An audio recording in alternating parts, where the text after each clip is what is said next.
Salut à tous, c'est Frédéric Delavier. Alors ce soir, je voulais vous faire une petite vidéo pour vous parler évolution et pour vous parler du lait et de l'influence qu'a eu le lait sur la taille des populations humaines. Alors je ne parle pas de l'influence qu'a le lait quand on fait boire du lait à un petit garçon et qu'on lui dit « bois du lait et tu vas grandir ».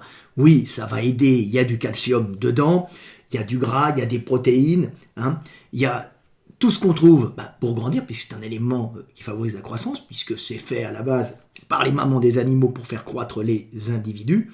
Mais on ne va pas parler dans cette vidéo de cela, on va parler de l'influence du lait sur les générations au niveau de la taille des populations. Alors on s'aperçoit que d'après les études, il faut toujours sourcer, je mettrai les sources, mais c'est facile à trouver maintenant. Vous avez votre ami virtuel ChatGPT qui peut vous trouver toutes les sources que vous voulez très rapidement. Donc, le lait a eu une influence sur la taille des populations et on s'aperçoit que c'est dans les populations qui ont pris l'habitude, qui sont devenus des éleveurs, des pasteurs très tôt et qui ont incorporé dans leur alimentation du lait, que l'on trouve les populations les plus grandes, celles qui ont la plus grande taille.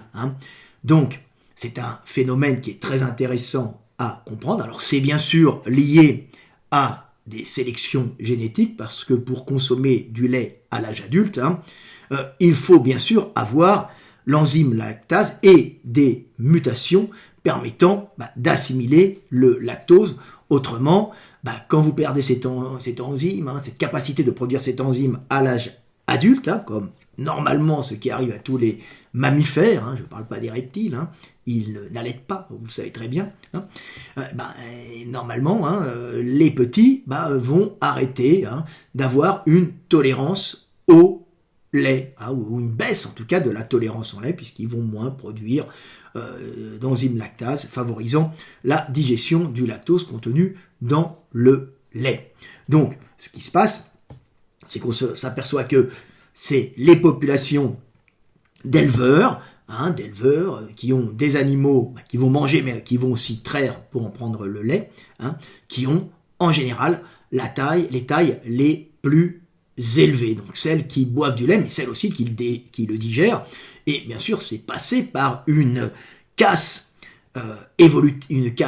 humaine, puisqu'évidemment, si vous commencez à boire du lait et que vous n'avez pas l'enzyme lactase, vous risquez d'avoir des diarrhées et vous risquez d'avoir une mortalité importante, particulièrement chez les jeunes enfants, s'ils continuent à boire du lait, diarrhée et affaiblissement, et puis première bactérie qui va passer pathogène, vous y restez parce que vous avez été affecté par de nombreuses diarrhées, de nombreux problèmes digestifs dus à la mauvaise assimilation du lait. Mais quand vous avez cette enzyme lactase, c'est tout bénef pour votre gueule et vous allez pouvoir bien grandir, bien manger et éviter les crises caloriques. Alors, les crises énergétiques, si vous voulez, pour le corps.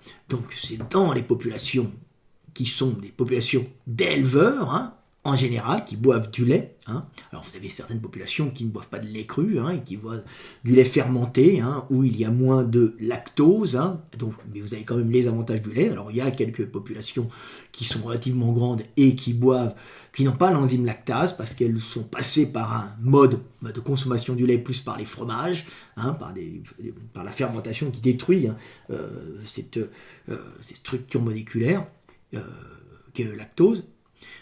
Donc ils vont le digérer à l'âge adulte, mais globalement, c'est les populations qui boivent du lait qui font les individus les plus grands. Alors, je fais cette vidéo, je vous le répète encore, parce que j'avais fait une vidéo chez mon ami Aurélien Broussal, où j'étais venu, c'était la canicule, et je parlais, comme je parlerais dans un bar, effectivement, au PMU, moi je ne joue pas et je ne bois pas, mais comme je parlerais très simplement avec des amis, où j'expliquais cela, et il a une chaîne avec des petits professeurs, des petits diplômés, des ostéopathes, des petits kinés qui malheureusement ont un QI bas et une compréhension des systèmes évolutifs absolument déplorable, comme il arrive souvent en France. Hein.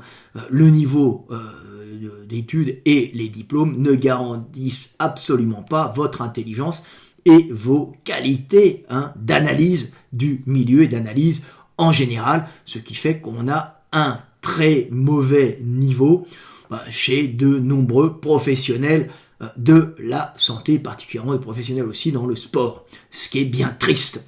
Alors, cette vidéo est là, a besoin de beaucoup de calcium. alors je la remets un peu. Grands, c'est des buveurs de lait. En général, les types qui sont grands, style Allemands du Nord, les mecs de la Baltique, même et ceux d'autres. C'est une petite vidéo Hollande, que je passe. 94, voilà. tout ça.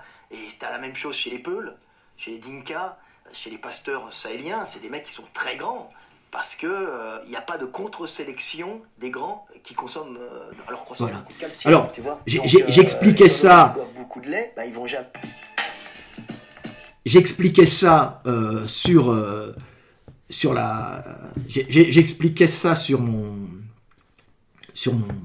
Insta, sur la chaîne d'Aurélien Broussal. Hein. Donc j'expliquais gentiment qu'il y avait une influence du lait chez les peuples qui étaient pasteurs et qui en buvaient depuis longtemps. Et là, je me suis fait insulter, mais alors insulter à fond. Puis je vais essayer de vous trouver ça. Et vous allez voir. Et c'est vraiment terrifiant de bêtises. Alors, je vais essayer de repasser, voilà, sur la chaîne pour voir les commentaires. Et vous avez un certain Alexostéo qui est venu alors dire pour ce que je disais là, vous avez entendu quand je parlais justement de l'influence du lait en citant les Peuls, les Dinka, même les Maasai, qui sont des buveurs de lait en Afrique, mais aussi les Allemands du Nord, les Hollandais, tous ces peuples qui ont intégré le lait depuis longtemps, et le type vient me mettre un masterclass incroyable de conneries, oui, et là vous avez 217 connards, ça s'appelle des connards, qui viennent mettre un cœur, alors que ce que je viens de dire est parfaitement étudié et parfaitement sourcé. Donc vous voyez le niveau des types qui viennent commenter, c'est des mecs qui sont censés être des sportifs, et ce monsieur qui est venu poser son commentaire comme il poserait un étron sur le... Comme il poserait un étron sur le... dans ses chiottes, il est venu poser son étron sur sa chaîne en disant « Masterclass de conneries ». Mais quelle connerie, mon ami! Ce ne sont que des études et ce ne sont que des réalités factuelles. Et t'as beau être ostéo, alors je vous montre un peu sa tête parce que quand on dit une connerie devant tout le monde et qu'on insulte les gens, on montre sa tête et voilà, monsieur est Alex Ostéo, il est assis là-haut et il dit des conneries. Et alors t'imagines bien que le niveau du mec qui vient te dire ça, il a déjà un niveau qui est colossalement bas. Alors t'imagines qu'en plus c'est un mec qui vient faire des manipulations de coups ou d'autres choses, donc je ne me laisserai pas moi me faire manipuler par un mec qui vient insulter les gens et qui vient nier, si tu veux, la base, la base en génétique et la base en scientifique, qui vient nier les études scientifiques et qui vient m'insulter en plus les gens comme il l'a fait. Donc c'est absolument insupportable de voir ça, des gens qui sont vraiment dangereux, puisqu'ils diffusent la mauvaise parole, et en plus ils ont des métiers où ils ont la santé des gens entre leurs mains. Donc c'est particulièrement déplorable de voir ça. Il aurait pu argumenter, mais moi je vais argumenter à sa place. Or, j'avais fait bien sûr quelques petites recherches là-dessus avant, et je vous les remets après, je vous les expliquerai plus simplement. Alors, je vais vous les mettre. La base, c'était que plusieurs travaux récents, puisque bien sûr je n'invente pas, soutiennent l'hypothèse de la persistance de la lactase, LP, et la consommation régulière de lait ont joué un rôle déterminant dans l'évolution de la stature humaine. Selon la lactase hypothésie, hein, je l'avais mis dans l'éveil des consciences, hein, j'avais pas eu besoin d'aller chercher ces recherches scientifiques puisque ça coule de source pour moi. Hein. L'accès constant à une ressource dense de calories et protéines comme le lait a permis de maintenir la croissance linéaire et la stature moyenne dans les populations pastorales, même en contexte de contraintes écologiques. En période de crise calorique ou de famine, les individus de grande taille, normalement plus vulnérables du fait de leurs besoins énergétiques élevés, auraient pu survivre grâce au lait et transmettre leurs gènes, réduisant ainsi la mortalité différentielle qui aurait autrement sélectionné les phénotypes plus petits.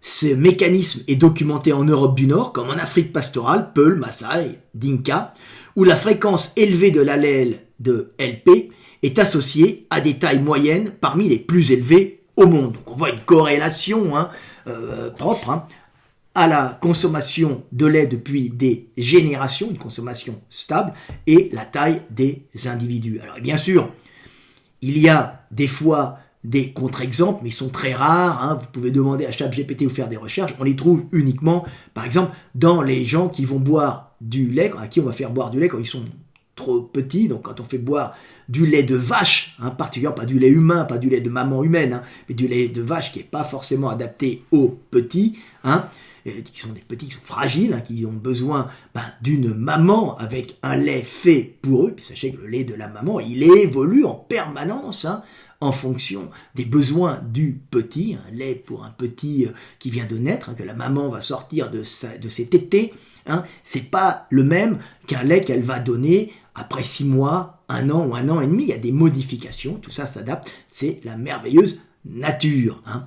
Donc, les références utiles à citer, hein, il y a Gerbeau P et al, PNSA 2023, analyse diachronique, hein, de 25 000 ans de stature et de LP, c'est ce qui permet d'avoir l'enzyme lactase en Europe, d'avoir l'enzyme lactase permettant de synthétiser le lactose.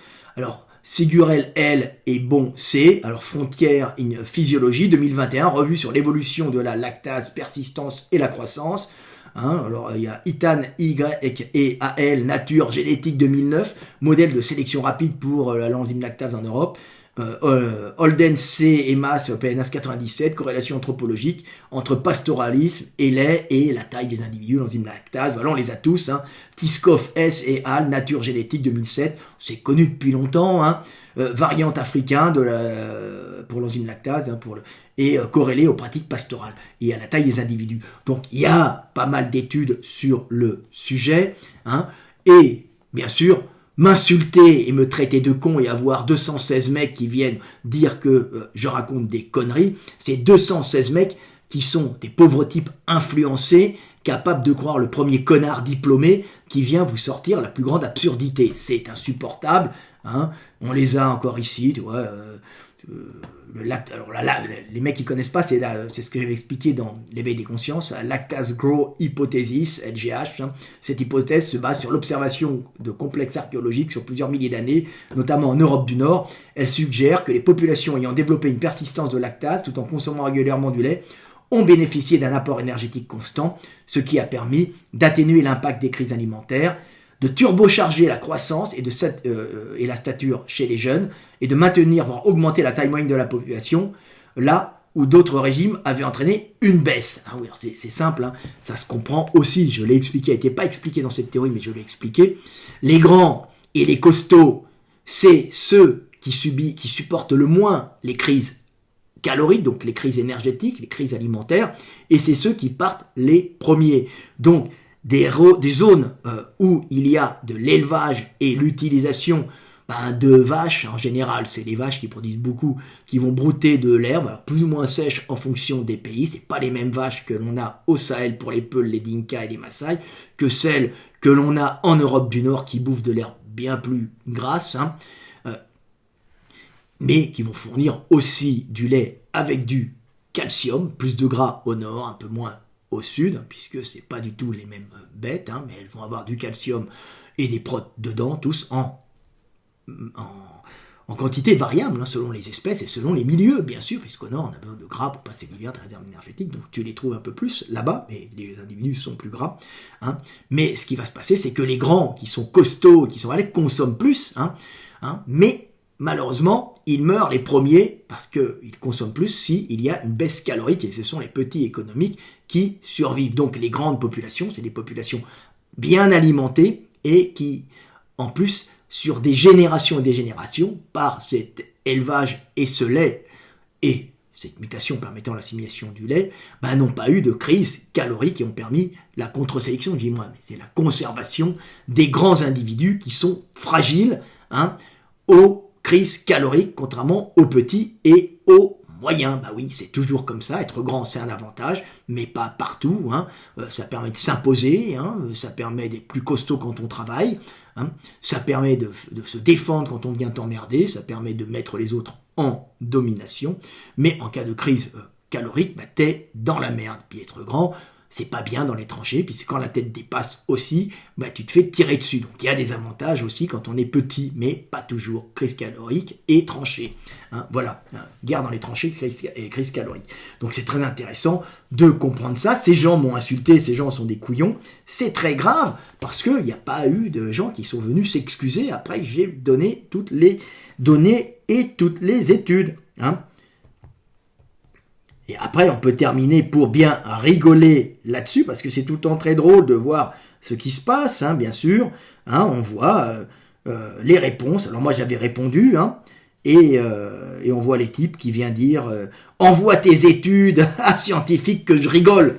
Ça, c'est monsieur l'ostéopathe. Je lui ai envoyé les études, il a continué à rigoler, mais il ne s'est pas excusé, malheureusement. Le problème, c'est qu'ils me prennent pour un con, alors que je suis pas du tout con, et qu'un mec vient te dire, droit dans ses bottes avec son petit diplôme d'ostéopathe, moi je connais tout, j'ai un diplôme, et je viens te dire quelque chose, alors que tu viens de sortir un gros caca, un caca qui n'est absolument pas scientifique, et qui pue la merde. T'es une merde, c'est tout, qui vient grossièrement, en plus, connerie, non mais comment tu parles, mec, comment tu parles, tu vois. C'est une honte. Alors des mecs comme ça, il y en a eu plein sur la chaîne de Broussal, à croire qu'ils étaient tous donnés rendez-vous.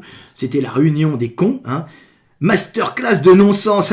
Je devrais pas commenter et ignorer joyeusement ce monsieur. Désolé, mais j'avais raison, tu vois. Alors lui, c'est Taniwa33, mais t'en as plein des comme ça. Je te l'ai fait avant de te quitter.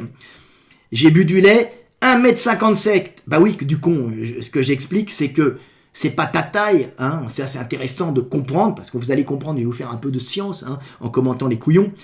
Si t'es programmé génétiquement pour ne pas être grand, alors ça se passe au niveau, en partie aussi des gènes architectes, qui sont très nombreux, et qui vont programmer la taille, la pousse de ton squelette et de tes organes, et d'autres en particulier, et donc si tu n'as pas une programmation de ces gènes architectes pour faire pousser en taille pendant ta jeunesse ton squelette, tu vas rester petit même en ingérant des tonnes de lait. Alors ton 1m57, c'est parce que tu as des gènes de petits, c'est tout. Et tu n'as pas des gènes de grands dans ta famille. Tu as peut-être eu des gens qui ont vécu des famines, qui étaient des petits, qui ont survécu quand les grands sont tous morts. Donc que des couillons.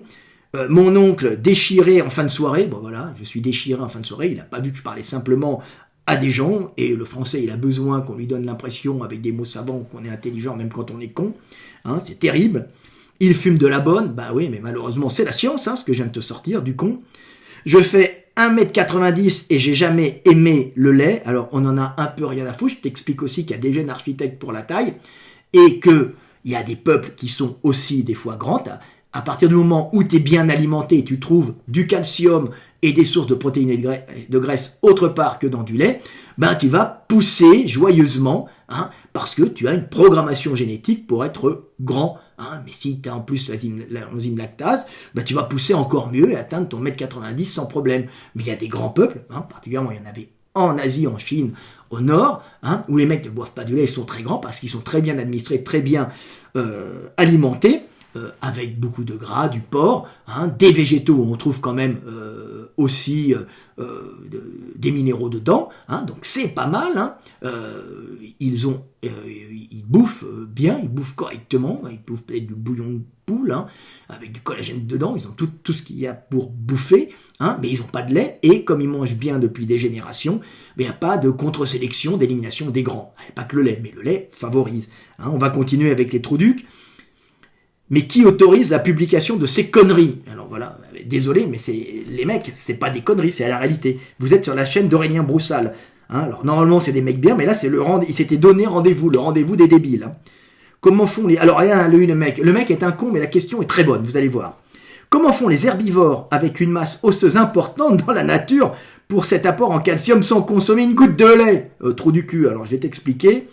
Ils ont un intestin énorme, hein, qui détruit par fermentation bactérienne des dizaines de kilos de végétaux qu'ils ingèrent pour en récupérer les éléments moléculaires indispensables à leur croissance et à leur survie. Donc, hein, le calcium, dont les sucres, dont les graisses, les hydrates de carbone, tout ce que tu veux. Mais eux, ils ont un côlon géant, un intestin monstrueux, plein de bactéries qui permet de péter la cellulose des végétaux. Ils en mangent des kilos, ils dorment pas comme toi. Ils passent leur jour à manger et à ruminer, à manger et à digérer. Leur vie n'est faite que de manger et digérer des kilos, hein, des dizaines de kilos, voire des centaines de kilos pour les plus gros, hein, oui, hein, pour pouvoir être balèze et pas avoir besoin de lait. Mais eux vont en plus produire du lait, hein, issu des végétaux, puisque ta grosse vache, hein, elle a son gros système digestif, hein, qui lui permet, par fermentation bactérienne, de sortir du lait et du calcium dont tu vas avoir besoin. Donc, monsieur IDFA 13, hein, le lait que tu bois, c'est du lait de végétariens qui ont un énorme système digestif pour te permettre, hein, de boire ton lait. Donc, trou du cul, encore un. Alors, voilà ce qui se passe quand on invite un dessinateur qui parle de sport et d'anatomie. La prochaine fois, on invite ma grand-mère Alzheimer aussi. Bon, bah, on voit encore le niveau. On est en France. Hein. Les mecs, je leur sors des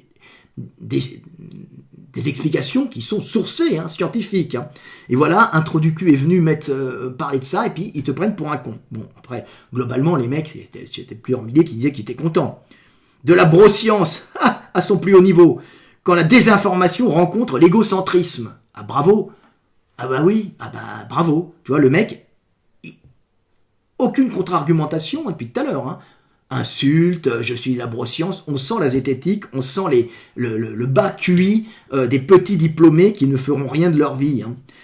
2 mètres, quand j'étais petit, je me tapais des briques de lait par jour. Alors lui, il a raison. Ouais, tu vois, lui et son pote, ils ont des théories c'est Gundil, hein. Surtout, demander aux anciens du milieu body ce qu'ils pensent de ces deux-là. Kay Green, il m'aime bien, j'ai plein de pros bodybuilders qui m'adorent. Hein. Je suis pas numéro 1 mondial parce que je suis un trou du cul, hein. Je suis pas livre d'État dans de nombreux pays, hein. Pas les moindres, hein. Pologne, Chine, Corée, Australie, hein. Même Canada, si tu veux, puisque j'ai été traduit pour la police montée, une édition spéciale. Hein. Donc, bande de trous du cul, t'as pas affaire à un débile. Hein. Moi, je suis gentil. Toi, t'es nul, t'es simplement minable. Pas mal d'âneries, mine de rien, mais très bien emballées, je l'admets. Alors, où sont les âneries? Je viens de vous les expliquer. Hein. Tout ça est très bien sourcé. C'est de la connerie. Hein. Ce sont des gens, aucune pertinence. Hein. C'est des types qui se sont donné rendez-vous. Alors, sophisme du conséquent et sophisme du conséquentiam. Je pensais que Delaby était un grand monsieur jusqu'à son débat avec Jacques Le Fou. Alors, Jacques Le Fou qui vient me dire, mais c'est Delaby, qu'ils sont les 3 piliers de la rationalité. Alors je réponds à ce connard maintenant. Hein. Je veux dire, déjà, penser que pour être rationnel, il n'y a que 3 piliers. Hein. Non, la rationalité est faite de bien plus de 3 piliers. C'est un abruti. Je lui parlais de l'évolution, hein, de l'apparition des religions liées au verbe, hein, liées à la bipédie et liées à la capacité de manier et d'exprimer des notions de temps. Et ce mec vient m'insulter pareil. Hein. C'est des francophones débiles, des Français. Alors voilà, j'envoie toutes les j'aime le lait, c'est bien digéré. Alors source. Alors rien dit source. Hein. Voilà, c'est Julien Papazian. Ben oui, source. Voilà, je t'ai envoyé les sources du con. LOL, déjà le mail, ça favorise le bon développement, mais de là à dire que ça fait grandir, non pas plus que c'est censé l'être. Bon, alors il a un peu raison, hein, pas plus que c'est censé l'être. Si t'es pas programmé pour être grand, t'es pas grand. Et moi, je parle à l'échelle des peuples. Hein. Ça fait grandir les peuples, c'est lié à ça. Hein. Les peuples les plus grands sont les peuples qui boivent le plus de lait. Hein. Alors t'as les Monténégrins, t'as les Hollandais, t'as les peuples de la Baltique tout autour qui sont très grands, t'as les Peuls, les Dinka, les Maasai, qui sont de gros buveurs de lait et qui sont extrêmement grands, hein. Des Tutsis aussi, je crois, hein. Donc tu as tout un ensemble de pasteurs. Dès qu'il y a des pasteurs, ils sont en général grands. Alors tu les as moins, par exemple, chez les Mongols, je crois, ils ont une taille moyenne, hein, mais c'est pour aussi d'autres raisons, climat un peu plus froid. Ceux qui ne prennent pas en hauteur, ils vont le prendre en largeur, la forme de la boue, puisque leur climat est particulièrement froid. Donc avoir des grands membres, c'est pas forcément le top aussi pour thermoréguler. Il y a sûrement d'autres facteurs qui jouent là-dedans. Ils n'ont peut-être pas eu les mutations, mais ils sont pas petits non plus, ils sont plutôt costauds, et c'est des buveurs quand même de lait. Hein, voilà, ils ont une taille en général, c'est pas des petits, c'est des tailles moyennes, plus grands que les Han, hein, les Mongols, hein, que les Han qu'ils ont envahis avec leurs chevaux. Voilà. Alors le lait est ultra-inflammatoire. Ce n'est pas dans le lait qu'on trouve le plus de calcium. Et il parle de Peul, alors que en ce qui les concerne, c'est génétique. Il raconte beaucoup de conneries, ce monsieur. Ben oui, je parle, c'est génétique pour les peuples.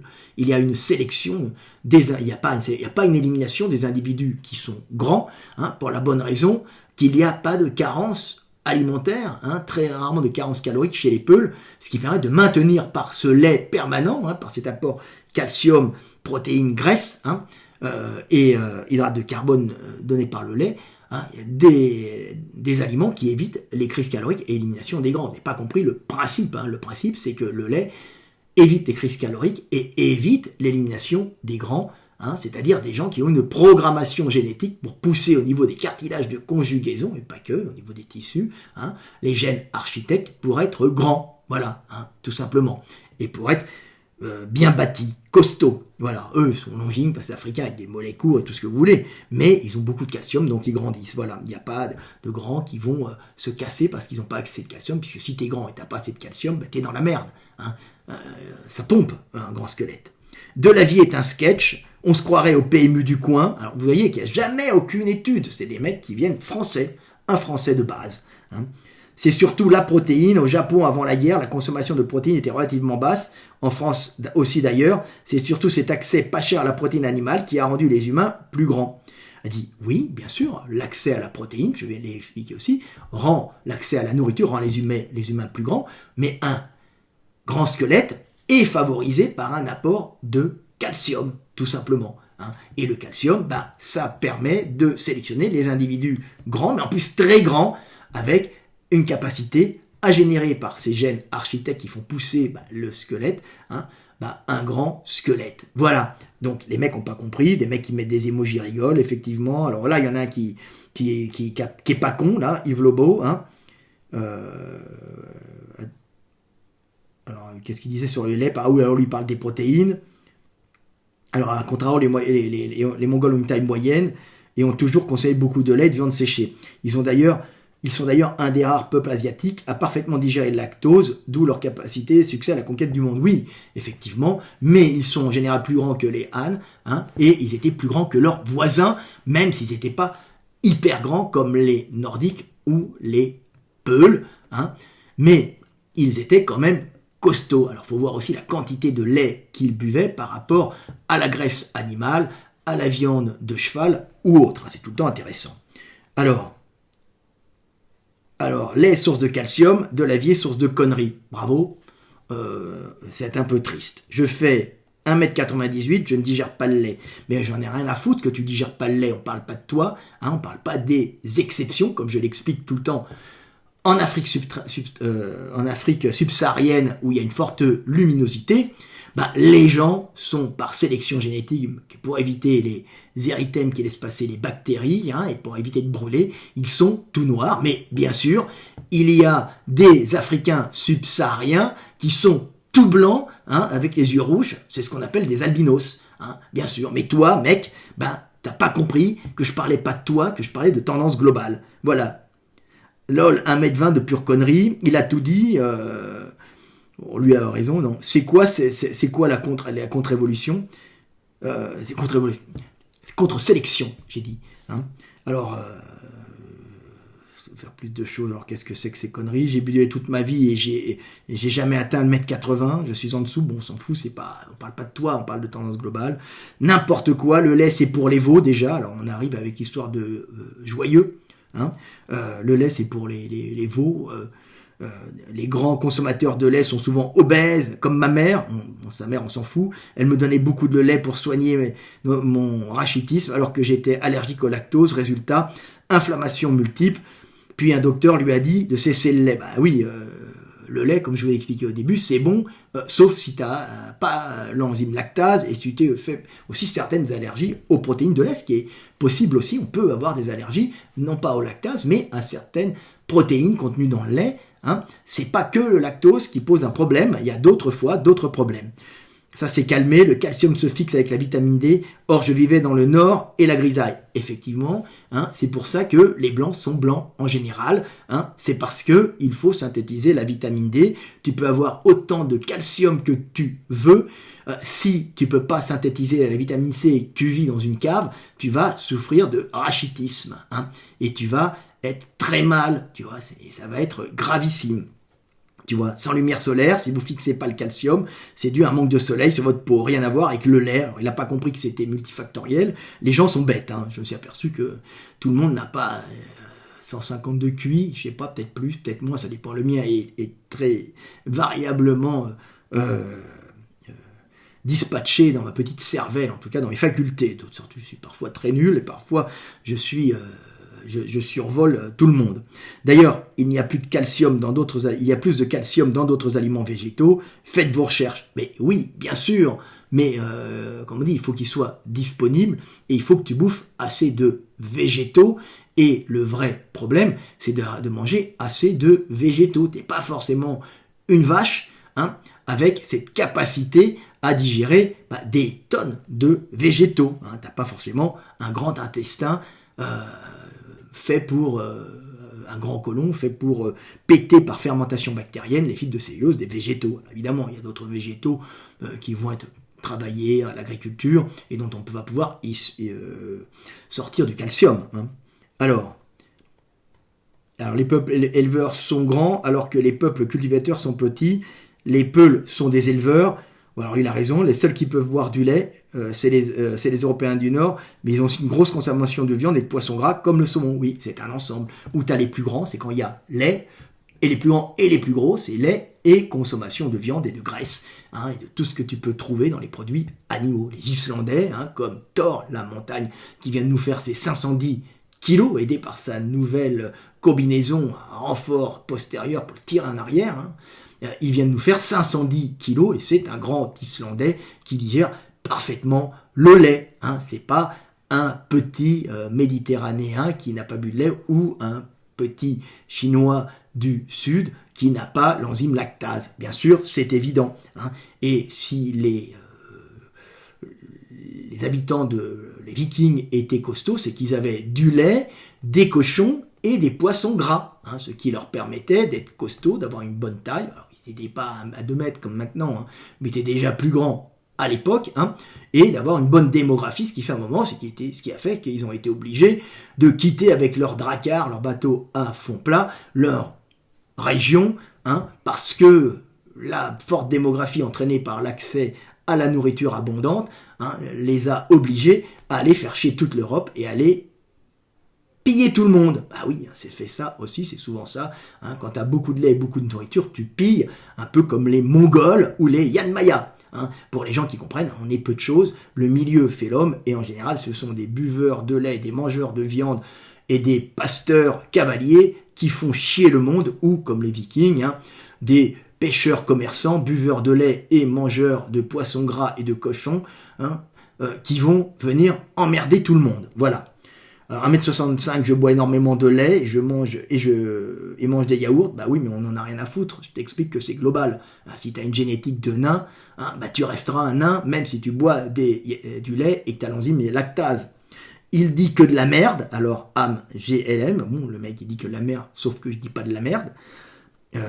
Merci monsieur le scientifique, alors voilà, avec un ton moqueur. Oui, le lait de vache, c'est fût de calcium. Alors, bah oui, il y a des actions chez Lactalis, nos amis dans la vie, alors je sais pas quoi. Qu'est-ce qu'il raconte? Alors, c'est terrible de médiocrité, hein, c'est terrible de bêtises, et on va repasser quand même sur un peu de visuel, quand même, ça serait sympa d'avoir un peu de visuel. Il faudrait que je trouve des... où est-ce que j'ai mis ça? Je vais essayer de vous le trouver, voilà. Hein, je vais vous montrer, alors ça, ce sont des Néerlandais, hein, vous voyez, des Néerlandais, alors c'est... il joue dans un film là, Netflix avec le mec qui aime bien Gun Deal, Fred Pretcher, je me souviens plus, hein, le mec fait 2m18 ou 2m10, je me souviens plus, il est énorme, hein, bon, néerlandais, des génétiques de buveurs de lait, ce monsieur a l'enzyme lactase, et son peuple a consommé du lait, hein, pendant des générations, voilà. Alors là, vous avez je crois que je ne sais plus si c'est des Maasai, c'est des quoi. Ah non, c'est des Dinka, ça. Je crois que c'est des Dinka, et des grands Dinka, hein, avec un Européen, à l'époque de la colonisation, coloniale, vous voyez, et il est petit par rapport à ces grands guerriers qui sont des éleveurs, chasseurs, buveurs de lait, bien sûr. Hein, on va s'amuser. Ici, vous avez le célèbre Thor la montagne, qui vient nous faire 510, et alors il est à 2 mètres, je crois, 2 mètres 5, 2 mètres 2, je ne me souviens plus, et il est défoncé, bien sûr, aux stéroïdes, il bouffe toute la journée, à l'hormone de croissance, il met tout de son côté, et en plus, il est un buveur de lait, et c'est un Islandais qui sont dans les populations qui consomment le plus de lait. Hein. Donc voilà, hein, et s'il n'avait pas bu de lait, il aurait été rachaud. Hein, vous en avez plein, voilà, là je crois que c'est des Maasai, ça, hein, voilà. Ce sont des éleveurs buveurs de lait, hein, ils aiment bien. Alors ce qu'ils font, c'est qu'ils mélangent souvent du lait avec du sang de vache sans tuer la vache. Hein. Ils font un petit trou dans la jugulaire, je crois, hein, plus près de toi que ta veine jugulaire. Les musulmans reconnaîtront la phrase. Hein. Et jugulaire ou carotis? La jugulaire, je me souviens plus. Ah putain, jugulaire. La veine jugulaire, c'est pas une artère qui vont péter. Et un petit trou, hein, après ça se remet. Et à ce moment-là, je crois que c'est jugulaire, il mélange un tout petit peu, il mélange du sang à du lait de vache. Hein, et il la digère très bien, ça fait des grands gaillards. Hein, vous avez aussi, alors ça, je crois que c'est des peuls. Hein, voilà, des pasteurs peuls. Ils sont tous très grands. Hein, maintenant, eux, ils sont en habit traditionnel. Hein, ils avaient des lances, mais ils sont agressifs parce qu'ils défendent leur territoire, hein, leurs troupeaux vont partout, donc des conflits territoriaux fréquents, c'est intéressant. Maintenant, c'est plus des lances qu'ils ont, c'est des Kalachnikov et des 4x4, et ils s'affrontent parce que ils s'affrontent pour des zones territoriales, hein, leur bétail, mais aussi tout ça instrumentalisé par des grosses puissances parce que leur région permet de faire passer des tuyaux de gaz, des tuyaux de pétrole et est riche dans son sous-sol. Voilà, c'est toujours intéressant de comprendre comment fonctionne le monde et de répondre aux connards en essayant d'instruire les gens. Hein. Je suis un réactif, d'avoir des trous du cul incultes qui viennent me casser les couilles, ça me permet quand même d'enseigner à tout le monde, hein, d'une façon ludique, peut-être un peu agressive, mais ce qui permet de remettre en place les gens, et puis vous dire qu'un ostéopathe diplômé vient vous raconter des trucs comme ça, je lui laisserai pas mon coup, hein, en manipulation, parce qu'il est vraiment con. Donc j'aurais peur qu'il ait intégré aussi mal les manipulations, qu'il a intégré aussi mal la génétique et l'évolution humaine et l'évolution tout simplement. C'était Fred Delavier, je vous aime et paix sur terre mes frères et sœurs, paix sur terre mes frères et sœurs, j'ai 2 vidéos, hein, deux caméras, mais vous ne verrez que sur une.